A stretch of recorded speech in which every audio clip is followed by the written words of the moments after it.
7:01, time to get started. But the really fun thing was that she goes shopping with And I will just,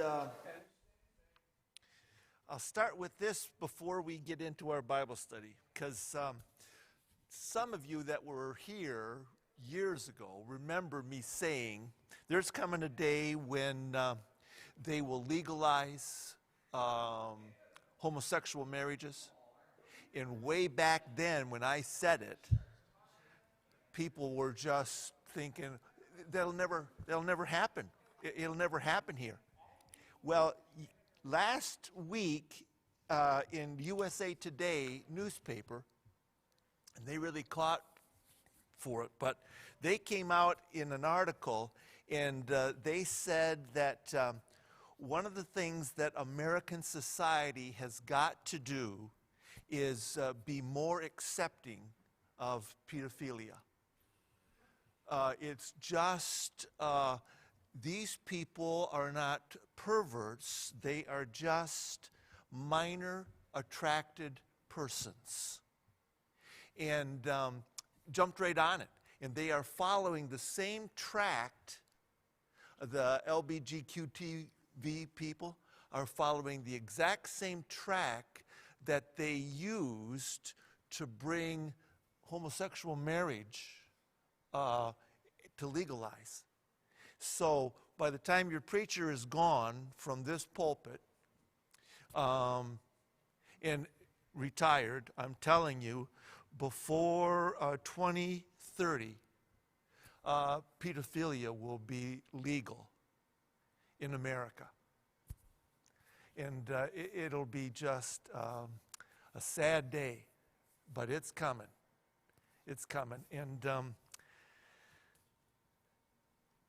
that's why we need to be people of this book, to understand not just that we can pray this thing out of existence, but so that we can maintain our godliness when all around us we live in a pagan world. And that's what Daniel's about, and that's what we're going to cut to tonight, chapter 2 again. So join me in a word of prayer, and then we'll jump into this. Father, thank you this evening for your book and how needed it is in our lives. And I pray that we would do more than just read from its pages, but that your Holy Spirit would take this word and embed it into our hearts and our minds, that it would change us, change our thinking, change our faith, so that we would be grabbing a hold of the truths that are found here and making a sure, stronger foundation by which we walk in the light of your word. In Jesus' name, amen. Okay, let's go back to Daniel chapter 2, and I want to go with verse 2, if we can. And first of all, if Nicole, would you read that for us, please? Daniel 2:2. So the king gave orders to summon the magicians, mediums, sorcerers, and is it Chaldeans or Chaldeans? Chaldeans. Chaldeans to tell the king his dreams when they came and stood before the king. So he calls these men, and what's their reaction? Tell us the dream. No, in verse 2, it says that he calls them, and then it says what? They came and stood. They came and stood before him. Because, why? He's the king. All right, you're absolutely. They have their head attached to the rest of their body. They thought something, and so did the king. That they were the wise men. And they thought that they could do anything that the king asked them to do. And the king called them because he thought what? He thought that they could do this. And it's important for us to grasp this, because I've been in Bible studies where they poo-pooed this entire book. And what we need to realize is if it was impossible for these magicians, sorcerers, astrologers, if it was impossible for them to show any type of power, how would God get the glory from that?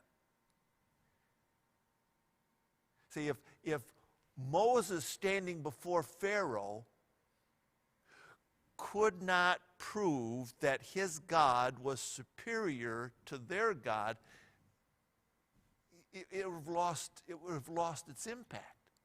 And in order to prove that they were superior, those magicians and sorcerers first had to do some of the same things that Moses could do. If there's no contest, there's no demonstration of God's power. And so these guys, they had a track record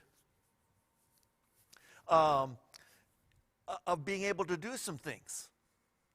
And the fact that God condemns unlawful sources of knowledge suggests that there's sources of knowledge that they are able to produce. And nowhere in all of Scripture are angels ever represented as being able to challenge human beings. However, we'll find right in this book that demons, higher up echelon, the angel parts that we're talking about are what we consider to be archangels, but there are some demons in the hierarchy that not only are able to challenge, but are just as powerful or more so than angels of God. And never think that the demonic world that operates in conjunction with ours is powerless. They are able to do some amazing things. Turn to Job chapter 1.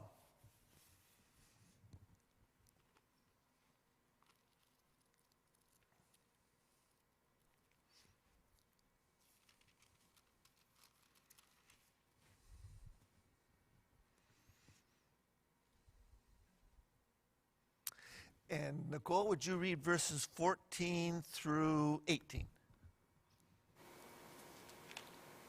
A messenger came to Job and reported, while the oxen were plowing and the donkeys grazing nearby, the Sabaeans swooped down and took them away. They struck down the servants with the sword, and I alone had escaped to tell you. He was still speaking when another messenger came and reported, God's fire fell from heaven. It burned the sheep and the servants and devoured them, and I alone have escaped to tell you. That messenger was still speaking when yet another came and reported, the Chaldeans formed 3 bands, made a raid on the camels, and took them away. They struck down the servants with the sword, and I alone have escaped to tell you. He was still speaking when another messenger came and reported, your sons and daughters were eating and drinking wine in their oldest brother's house. And read verse 19 too. Suddenly a powerful wind swept in from the desert and struck the 4 corners of the house. It collapsed on the young people so that they died, and I alone have escaped to tell you. We know the story. It was by God's permission, right? God gave permission to who? Satan. This was not a tough luck coincidence that all of these things happened to Job, boom, boom, boom. This was God's permission given to Satan for him to do this. Notice the power. In verses 14 and 15, what did Satan do?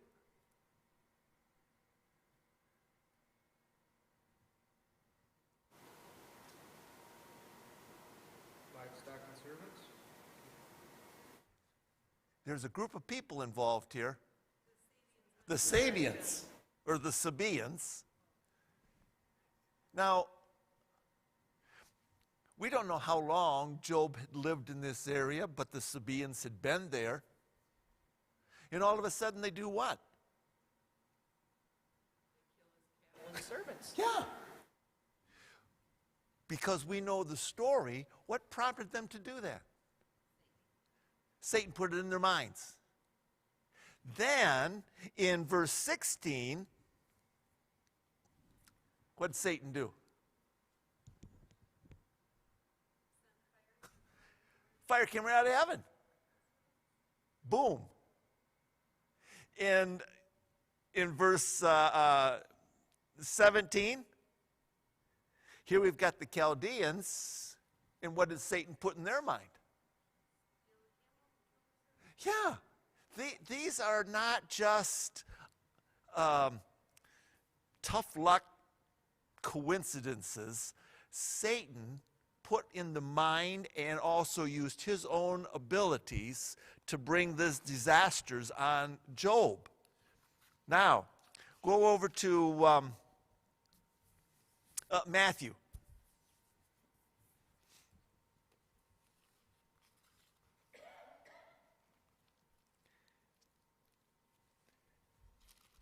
And just look at chapter 9, verse 32. And tell me what a demon did there.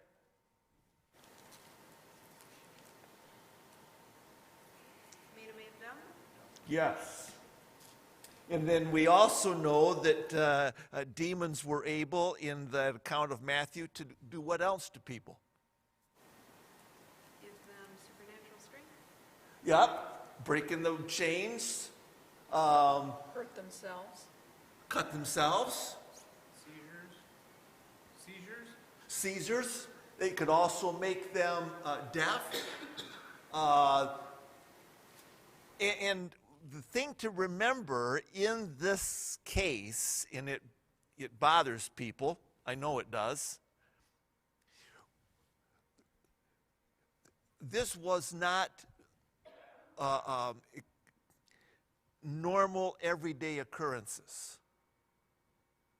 These things happened during Jesus' ministry for a reason. When Jesus was on this earth, in those 3 years of ministry, among all of the things that he was trying to show, from a purely physical standpoint, what was he trying to demonstrate? His power. That he had power over demons. And they had power. Now, go over to Acts chapter 16.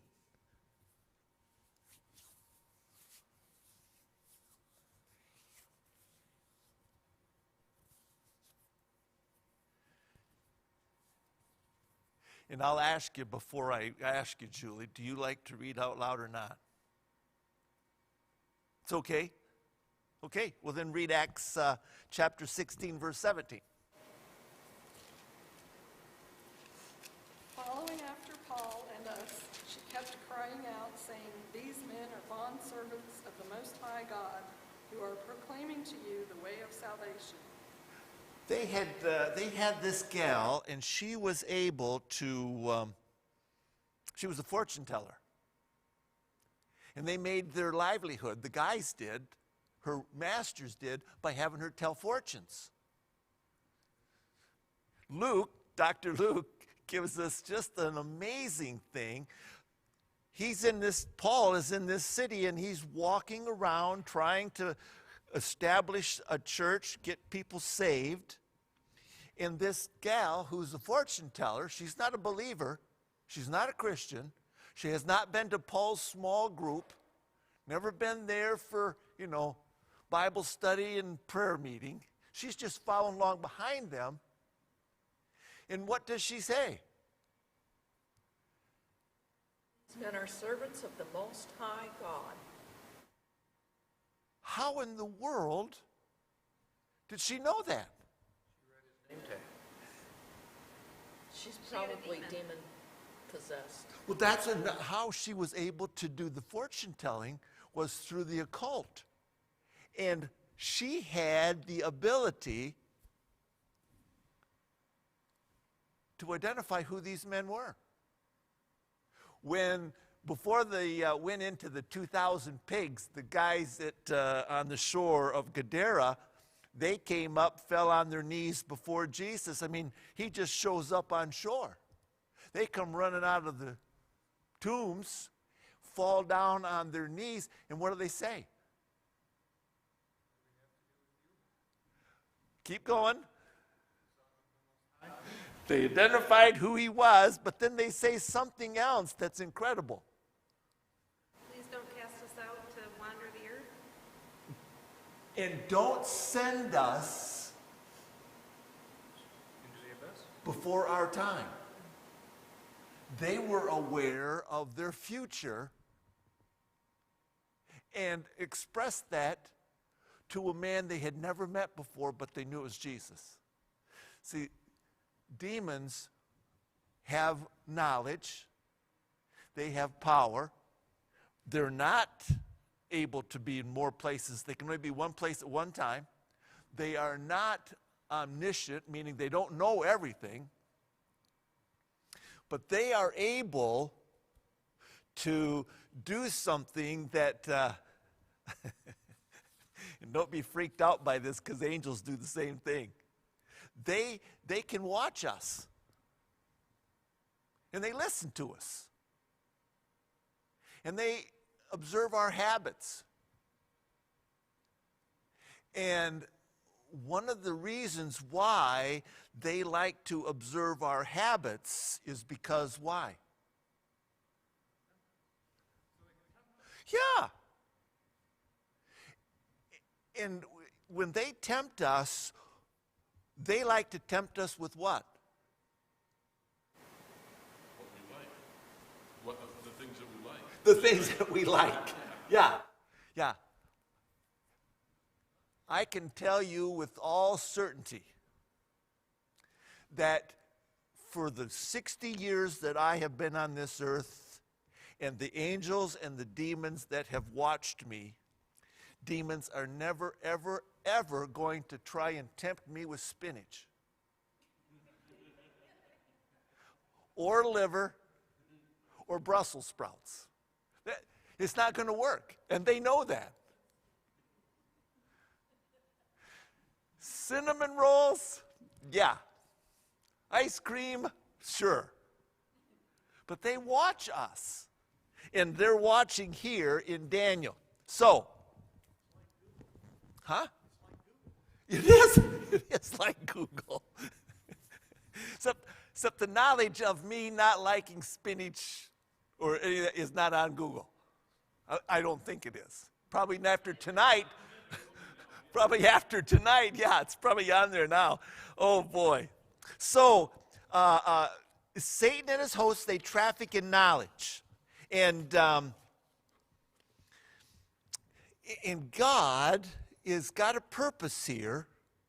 He's going to reveal the inferiority of their knowledge in comparison with his. And in order to do that, he's got to put all of this together. So these guys show up, and the king says he's had this dream. And so verses...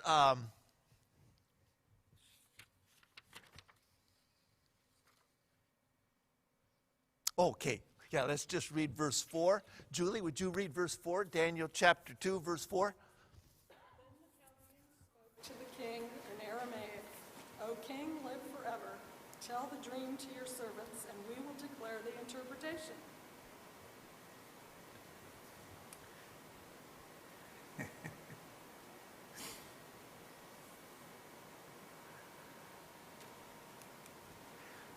What does this verse 4 tell you about these sorcerers, magicians, about their ability? Limited. Yeah, very limited. We will give you the answer. Tell us the dream. And that's key because Nebuchadnezzar can't get the dream together. It's just bits and pieces of it. And I won't make you talk about your dream again this week.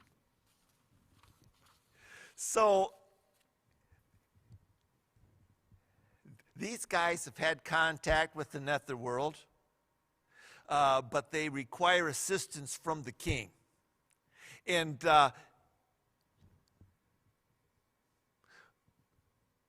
Lee, would you read verses 5 and 6? Okay. The king answered and said to the Chaldeans, "One thing from me is certain. If you do not make known to me the dream and its interpretation, then you will be made into pieces, and your houses will be put in a dung pile. But if the dream and its interpretation you do make known, then gifts and good things and great honor will be given from me. So tell me the dream and its interpretation." Here, he is setting up for these guys what? Failure. Well, there's in order for us to know for sure that this is something he wants to have happen, the king does two things to these guys. It's common. I mean, we do it all the time. We work for a boss, and he calls us into the office or something that he wants done, and there's two ways that he can. We call it incentives. Are you familiar with those? We want this many widgets produced in this amount of time, and if you do it, yay. If you don't, boo. So what are the two incentives? Riches or death? Huh? Riches or death? Riches or death. And the death is more than that, Tony. The death is, number one, what kind of death are we talking about? Painful. Yeah. Notice how Lee, how'd you say that? No, torn in limb pieces. from limb. Made into pieces. They're gonna take you, and all I can see here is when Jeannie is playing Roblox. These characters that she's got, all of a sudden, people come from out of nowhere, and they're really naughty people. They're kids. They think she's a kid. And they just show up with these swords, and they just chop you, and you're left there in pieces. It's really disturbing. I mean, your head's over here, and you got your limbs gone, and your legs are gone, and your body's it's just awful. That's in the game. Neb is going to do it in person. Then it says,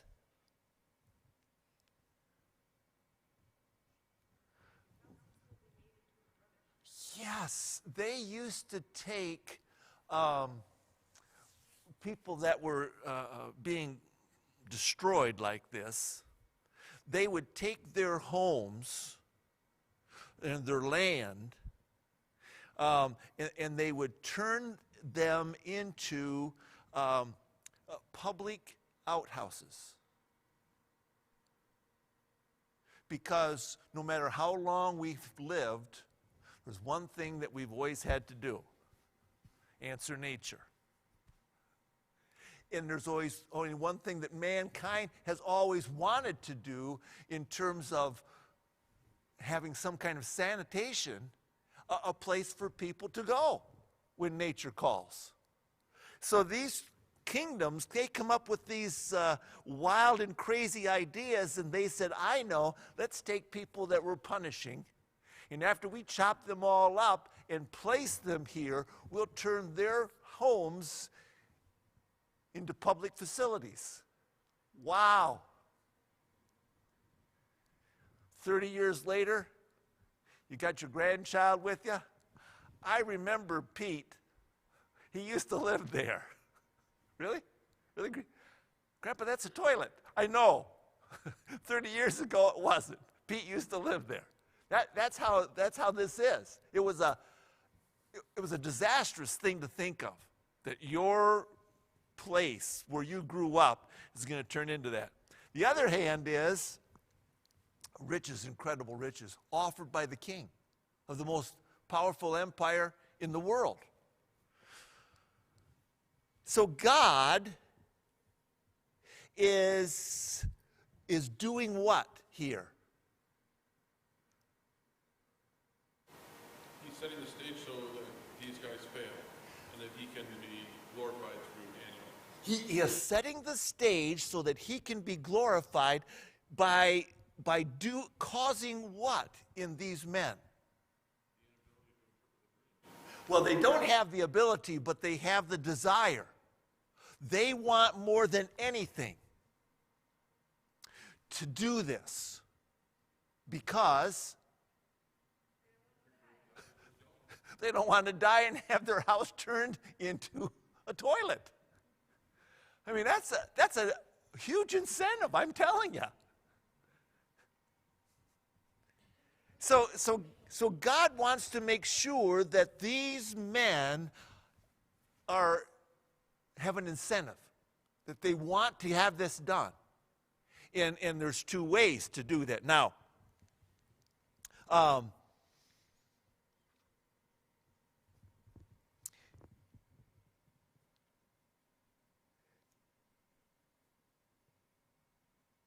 seven.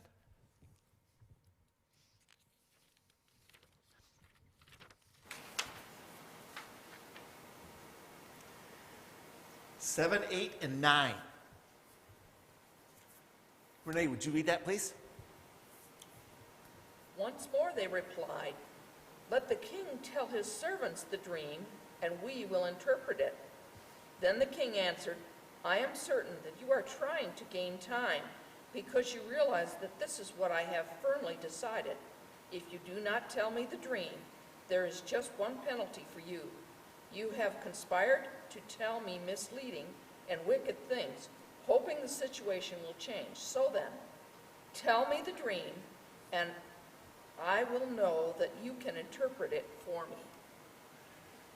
Verse 7, the key here is what? They want to know the dream. But it starts by saying, Once more. yes, this is the second time. Second time they've said to the king.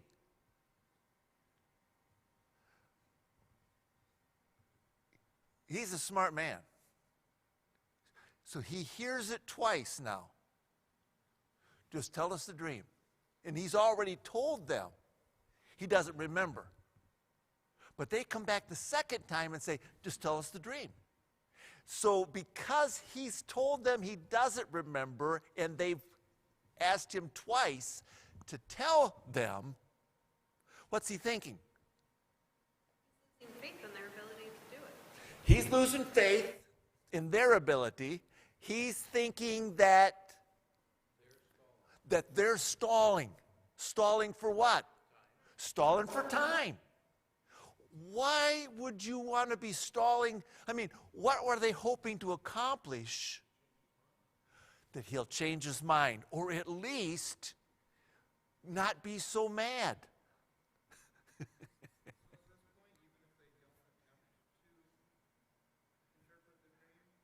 Are they still killed? Don't be jumping ahead of the story. What, do you go to the end of the book and read the last chapter before you start? Tisk, tisk, tisk. He's not going to back down. And we see here that these men who have as their master Satan already are less powerful because they cannot give information when God doesn't want them to know.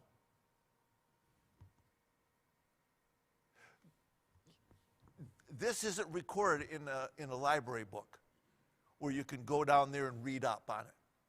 This is something that God has sent to this king into his mind, which tells us another thing that's very important. When it comes to demons and our minds,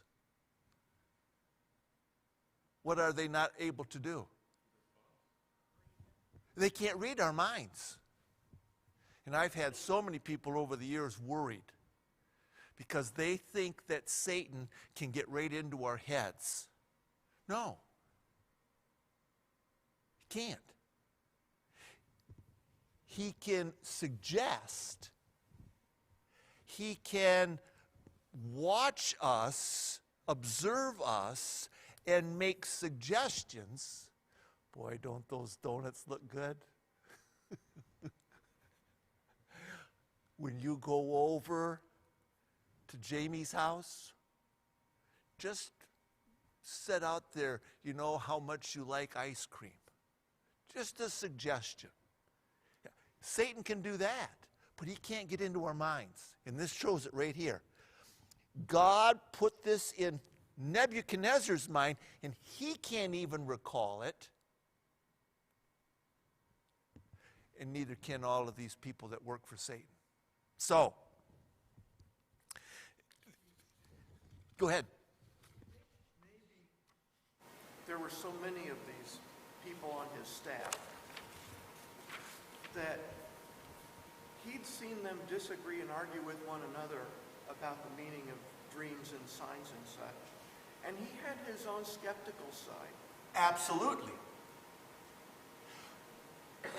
Whatever this dream was, this was not normal. Oh, right on the money, Lee.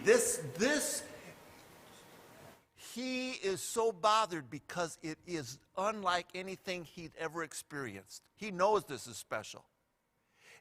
But he's done something that is normal for human beings because he's not a believer. He has somebody on his staff that can do it. Why hasn't he called him? Because he didn't pop into his head. He's gone with what he's comfortable with. He's gone to where his experience lies. He's been with these guys a lot longer. Daniel's just a kid. Daniel's just come on the scene. But he's been with these other guys for years. And so when push comes to shove and he's got something that's just really eating at him, he goes to what he's familiar with. But he's not fooling around. He wants the answer. And what's bothering him is he can't help them. He can't. And so it's plain. I can't help you. But you better help me. And then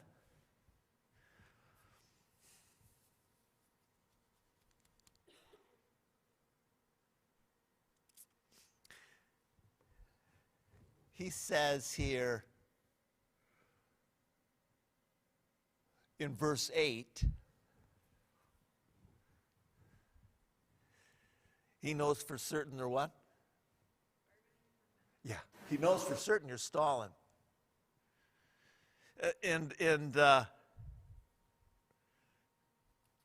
there's just no way, because when God is in control, he can do things in people's minds, both putting them in and keeping them out. Our God is amazing.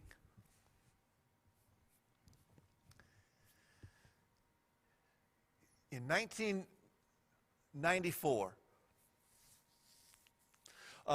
the situation in Detroit where Jeannie and I and the kids were living was just falling down around us. We had a convenience store / gas station less than a mile from the parsonage where we were living. And there occurred, in that gas station convenience store, they averaged 1 murder a week. 1 murder a week. And it was less than a mile from a parsonage. Every November, I was deer hunting, and I was only gone for 3-4 days. Every November, someone would stop at the parsonage and demand money from Jeannie. The last year, 1994, they came into the parsonage with a gun and said, "We're going to shoot both kids if you don't give us your money."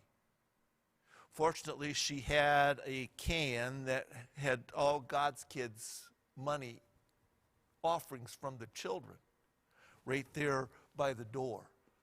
And she was just shaking. She handed him that can of money, and away he went. We knew we had to get out of there, but the problem was it was so hard for me to get that job because of my divorce. But I put my resume back out, and I was just praying that somebody would answer it. Nobody would. From November of 94 until February, it was January, I got a phone call from a place called Comstock Park. This congregation had lost their preacher. He had open heart surgery, came through the surgery great. While he was in the recovery room, his organs shut down and he died. They called Great Lakes and said, "We are in need of a preacher." I had already sent my resume and told the college that I was looking for a church. There were 100 preachers at that time looking for a ministry. The president listened to the pulpit committee here from Plainfield and said, "Yeah, I know you guys, and I'm real familiar with your situation." And they said, "Could you please recommend a minister to us?" And he said, "No, I can't do that. But what I'll do is I'll give you the list of 100 that are looking." He says, "And I will star 3 names. And you follow up with that." So they did. I was the 3rd name. When they called and said, "Could you send us your resume?" I Federal Expressed it overnight. It showed up in January. You guys were having a snowstorm. We had no staff, no secretary, there wasn't anything. And Art Adams came in just to check on the building, and as he pulled into the parking lot, the Federal Express truck pulled right up behind him. There was nobody here. Art says, "Can I help you?" And he says, "Yeah, I've got a special delivery. My resume." They opened that up. They called, and they said, "We're interested." And so The next Sunday, 96 was a mess. I mean, it was a horrible, horrible Sunday morning. And Jeannie and I, we got up, and I said, well, sweetheart, it's going to be slim pickings for morning service. Nobody's going to come out in this. And we only had about 18 people show up for service. And then there was these 4 visitors. And I said, what in the world are you guys doing out? And I said, where'd you come from? And when they told me they came from Grand Rapids, I said, you've got to be kidding me. And 2 of them sat on one side of the building, and 2 of them sat, there was only 18 other people. They could have just sat together. They said they didn't want to be obvious.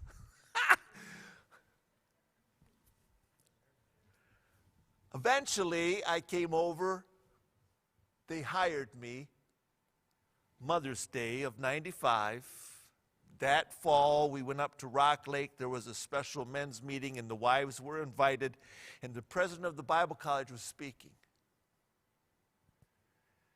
And the pulpit, the 2 elders from the pulpit committee, they went up to him, and they wanted to thank him for recommending me.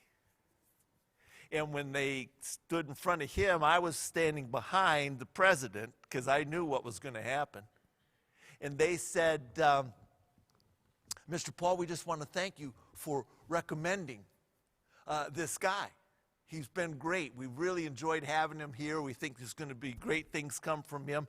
And the president said, oh, yeah, that's right. Who did you guys finally call? And they said, well, we called Bruce Wilson. And he just nodded and smiled and said, well, that's good. And they said, no. He's the one you recommended. And the president said, well, that's impossible. I don't know who Bruce Wilson is. Yeah, don't you remember we came into your office, we sat down, you gave us that list of 100 names, and you starred 3. He says, oh, I remember all of that. But there's no way on this earth that I would have starred his name because I don't know who he is. And Art pulls out the paper he had in his back pocket and shows him. He looked at that, and he said, oh, my word. I don't know why there's a star there. It's supposed to go here. God put into his mind to star a name he didn't even know. And he was unaware that he had done that. Because you see, here we've got Nebuchadnezzar who is being talked to by God and isn't even aware of it. And we've got people who are being put into place and they're not even aware of it. And we sometimes look at the Bible and we think that only happened back then. It happens today. I'm living proof. Called to a church, recommended by a man who didn't even know who I was. So, here we've got this guy. And they believed that these men were wise, and it's still true that there are certain people, they have a reputation for being smart, and they're not. And here in America, he stands up on a regular basis and talks out his mouth like he knows what he's saying, and Dr. Fauci doesn't know a thing. But there are millions of people who believe he's smart, even though it's proven time and again he's not. But that's the phenomenon of human beings. So, he says, you are bargaining for time, and I think that you've agreed to speak lying and corrupt words until I change my mind, and that's not going to happen. They were operating by a false principle that time was on their side. Now, here's the final test for the men. if they can tell him what he dreamed, then he believes they can give him the right interpretation. Chuck, would you read verses 10 through 11? The Chaldeans answered the king and said, "There is not a man on earth who could declare the matter for the king, inasmuch as no great king or ruler has ever asked anything like this of any magician, conjurer, or Chaldean. Moreover, the thing which the king demands is difficult, and there is no one else who could declare it to the king except God's, whose dwelling place is not with mortal flesh." They don't live here. First of all, in verse 10, they say what? It's impossible. Is that right? No. There was a man. They said there's no man that can do this. And they're wrong. There was a man. They also said that it would take God, and they're right. But they said that God doesn't dwell among men, and they're wrong. He does. He did. He is.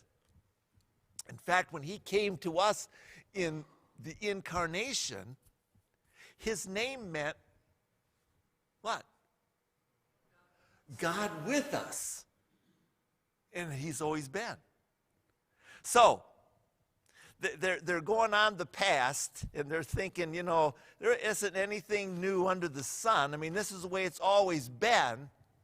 And sometimes we think that. But change is always happening.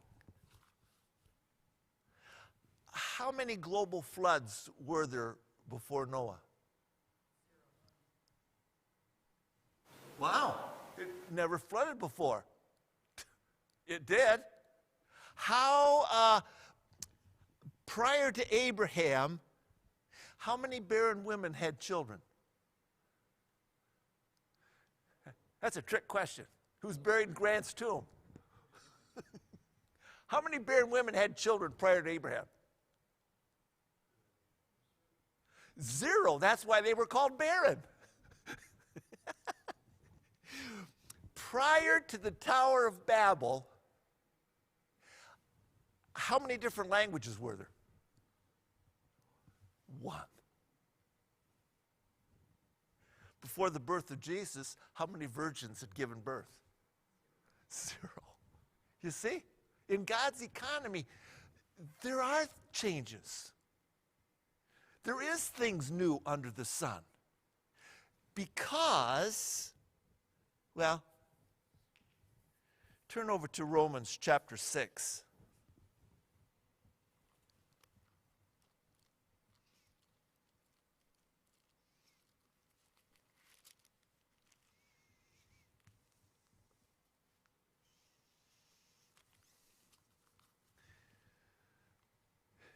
Emily, read verse 4. Therefore we have been buried with him through baptism into death, in order that as Christ was raised from the dead through the glory of the Father, so we too might walk in a newness of life. And then, so there's newness of life. Then go to Revelation chapter 21.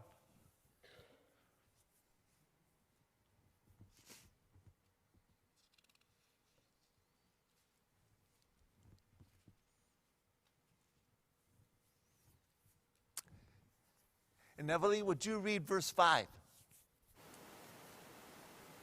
And he who sits on the throne said, "Behold, I am making all things new." Yep. Thank you. Our God specializes in what?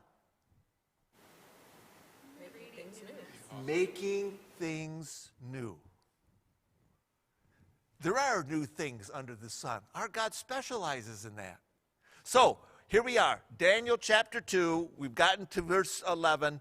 God specializes in this. He has set the stage for introducing who? Daniel. And he set the stage by having the wise men declare what?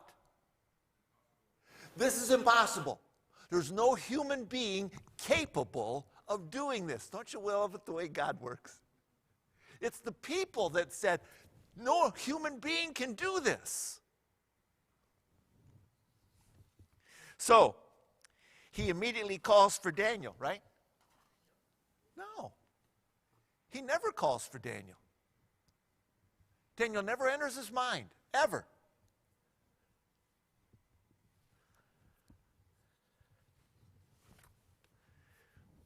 Verses 12 and 13. Jamie? This made the king so angry and furious that he ordered the execution of all the wise men of Babylon. So the decree was issued to put the wise men to death, and men were sent to look for Daniel and his friends to put them to death.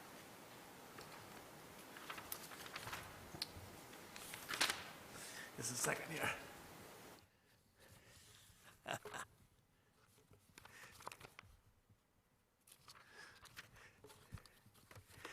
When they said no human being can do it, how did he react? You're all dead, man. Yeah, he said, I'm going to kill you all. I wonder how they chose to tell the king no man can do this. I think they probably burst out in unison. Because this was a huge thing. Tell us what you dreamt. No, you tell me what I dreamt. What?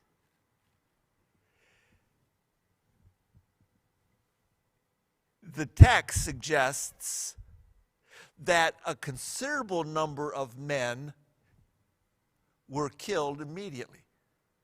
That would make sense, wouldn't it? You got them standing in front of you. You've lost your temper. I want all of you guys dead. There's somebody with a sword. He was just looking forward to a reason. I'll do it. That's why I signed up for this job. I love killing people. And he just, man, hack them in pieces right there. Wow. The guys that said it's impossible, I bet you they were the first ones to go down. Now, let's read 14 through 16.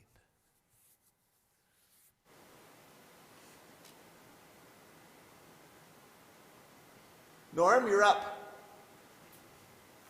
When Arioch, the commander of the king's guard, had gone out to put to death the wise men of Babylon, Daniel spoke to him with wisdom and tact. He asked the king's officer, "Why did the king issue such a harsh decree?" Arioch then explained the matter to Daniel. At this, Daniel went into the king and asked for time so that he might interpret the dream for him. Here we finally get introduced to Daniel and the boys. Not because they were called, but because why? Arioch is looking for them. Now, I know that there's some exceptions, but if you found out that someone was running up and down the halls of the palace with a big sword to kill you, what would you do? Yeah, hide. I mean, when Elijah found out that Jezebel wanted to kill him, what did he do? He took off. And when she started killing the prophets, remember Obadiah was a guy that hid 100 of the prophets of Israel so that Jezebel couldn't kill him? When Saul was trying to kill David, what did David do? He hid. It's common. Not these four. And notice what it says.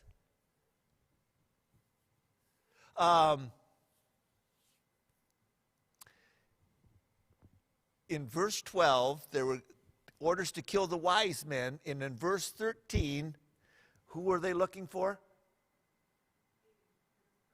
Yeah, so by this time, they were regarded as what? They were regarded as wise men. I don't know how long this had happened. I don't know how long it had taken place, but they were regarded as wise men. And we know, because of the earlier text, how wise were they? 10 times better than the other guys. Oh, man. You got this guy, Arioch, and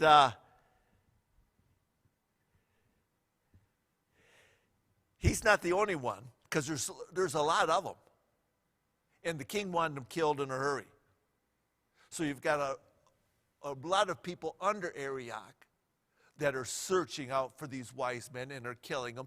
Arioch happens to be the guy that is searching for Daniel and Shadrach, Meshach, and Abednego. Why do you think Arioch was the one? Why? Daniel had a relationship with him. So. Not before here. Oh, no? Oh, that was Anash. Yeah, that was Ashpenaz. Why would Arioch be the one?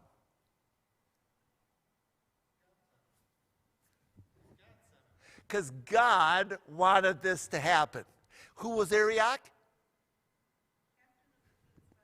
Yeah, he was the guy in charge.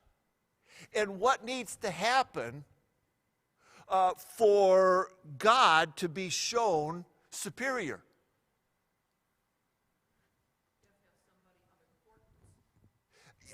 And what, remember I said Nebuchadnezzar hadn't called for Daniel. He hadn't called for him. And now they're all going to be killed.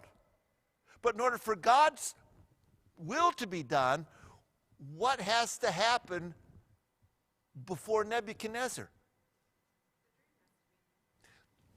And who can do that? And how is Daniel going to get there? Not only do they have to be spared, but